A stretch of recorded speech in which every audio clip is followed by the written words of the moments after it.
السلام عليكم ورحمة الله.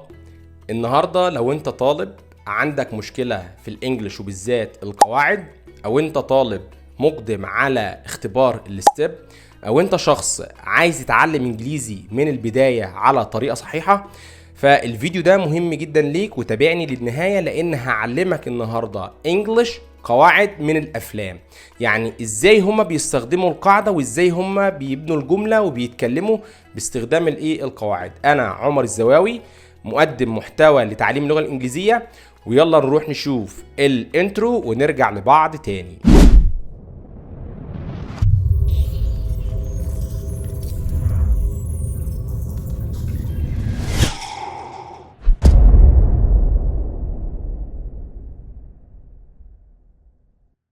درسنا اليوم عن حاجة اسمها subject pronouns. ايه subject pronouns دي؟ اللي هي ضمائر الفاعل، لان انا ببدأ الجملة سواء باسم او ضمير. والنهاردة ضمائر الفاعل بتنقسم الى 7 ضمائر، اللي هي I, he, she, it, we, they, you. نقسمهم كده الى جزئين، 2 parts. first part singular pronoun. السنجلر pronoun ده اللي هو الضمير المفرد، اللي هو he وشي وات واي. نمبر 2 plural pronoun، اللي هو الضمير الجمع، اللي هو we وthey ويو واي. ايه ده استاذ؟ الاي في المفرد والجمع؟ لانها تعامل معامله المفرد والجمع. احنا كده اتعرفنا على ضمائر الفاعل. هنشتق منها حاجه اسمها personal pronouns. personal pronouns. ايه البيرسونال بروناونز دي؟ اللي هي الضمائر الشخصيه. والضمائر الشخصيه هي ضمائر الفاعل، بس احنا بنقسمها الى 3 اجزاء.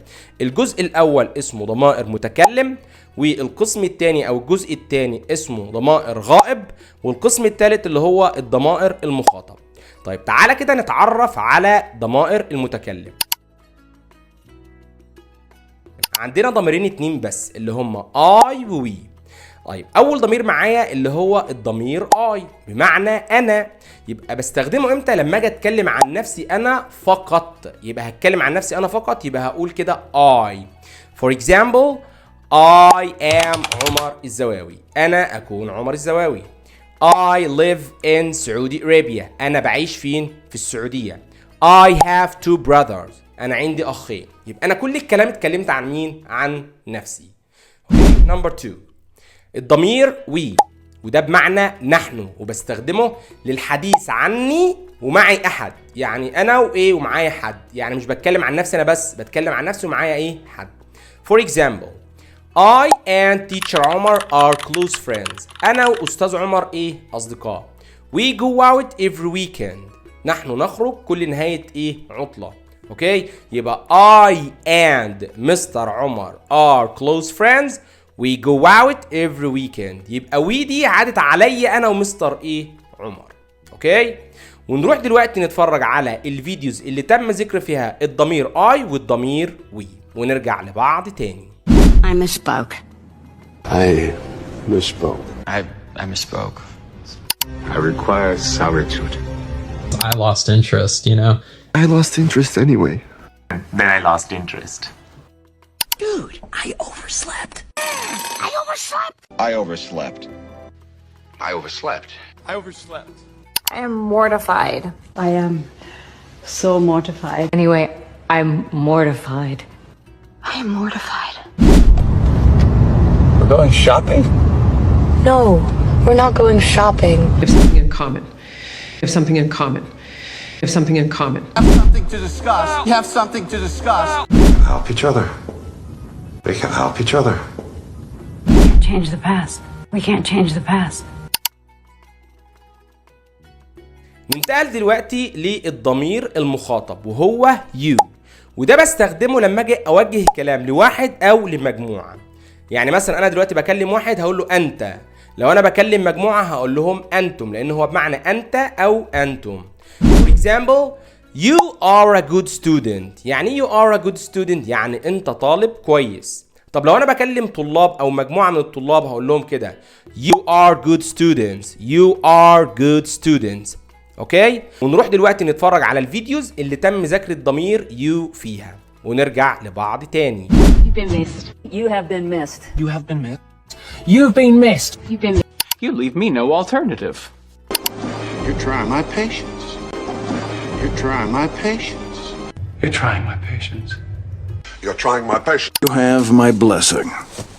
You have my blessing. You have my blessing. Harry, you have my blessing.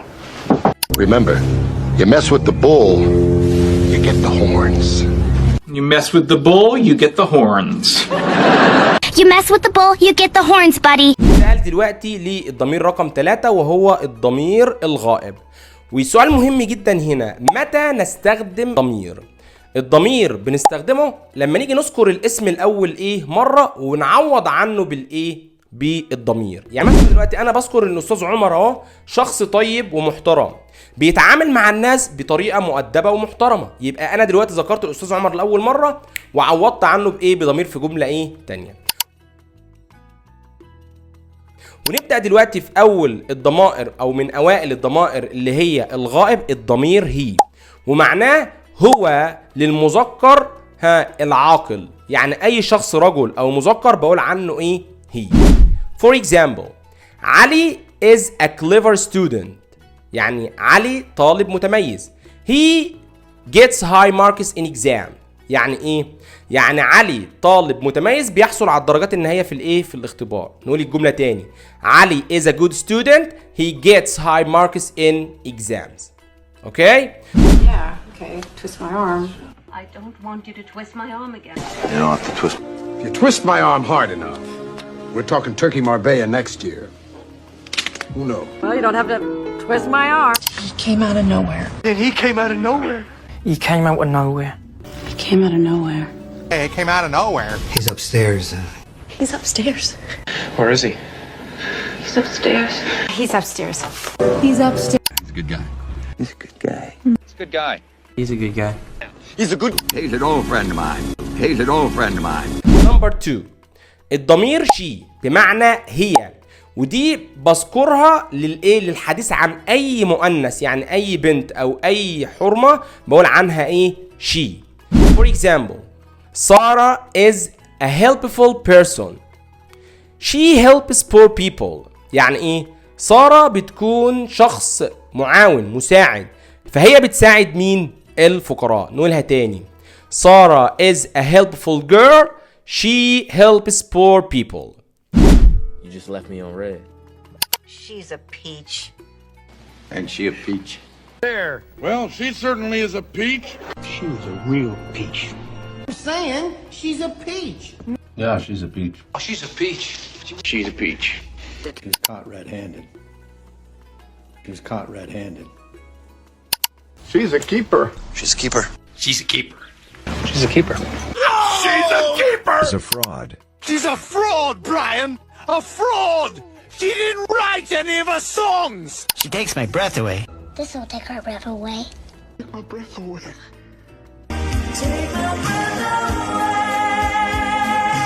Number 3 الضمير it بمعنى هو او هي للمذكر او المؤنث غير العاقل المفرد فقط. المفرد فقط. لكن لو هستخدم للجمع الغير عاقل بستخدم الضمير they. For example, I have a dog. أنا عندي كلب. It has a long hair. يعني يمتلك شعر إيه؟ كبير. يبقى I have a dog. It has a long hair. يبقى it دي عادت على مين؟ على الكلب. طب لو أنا عندي كلبين I have 2 dogs. They are cute. يبقى هنا أنا عندي كلبين هم يكونوا لطاف. يبقى they دي عادت على مين؟ على 2 dogs. It's a real drag. Eating alone is a real drag. It'll be a real drag too, especially when you can't. This party sounds like a real drag. As simple as that. It's as simple as that. It's insane. It's insane. It's out of my hands. It's out of my hands. It's out of my. Kind of hard to explain. تعالى بقى نستخدم الضمير دي بمعنى هم للجمع الايه العاقل. محمد and علي are close friends. They play football every week. محمد وعلي اصدقاء ايه مقربين، هم بيلعبوا كرة قدم كل ايه كل يوم. They want me to give up everything, Richard. Said the same thing, they said the same thing, they said the same thing about me. And now we're at each other's throats. Oh. They're at each other's throats. They're all sloths? Don't let anything clip your wings, Seattle. Well, just make sure it doesn't clip your wings, honey. But just to be sure, we should clip your wings. I've been wanting to clip your wings for a ويبقى كده احنا خلصنا النهارده ضمائر الفاعل اللي هي السبجكت بروناون والبيرسونال اي بروناونز. ولو عجبك الفيديو ما تنساش اللايك والكومنت وتسيب لي كده جمله ان انت استفدت من الايه من الفيديو. وهسيب لك كمان اسئله علشان الطلاب اللي هي بتحضر نفسها للستيب او الثانويه العامه. هسيب لك كذا تمرين كده تحله في الفيديو. وما تنساش اللايك والكومنت واشوفكم ان شاء الله في فيديو جديد. See you next time. Goodbye.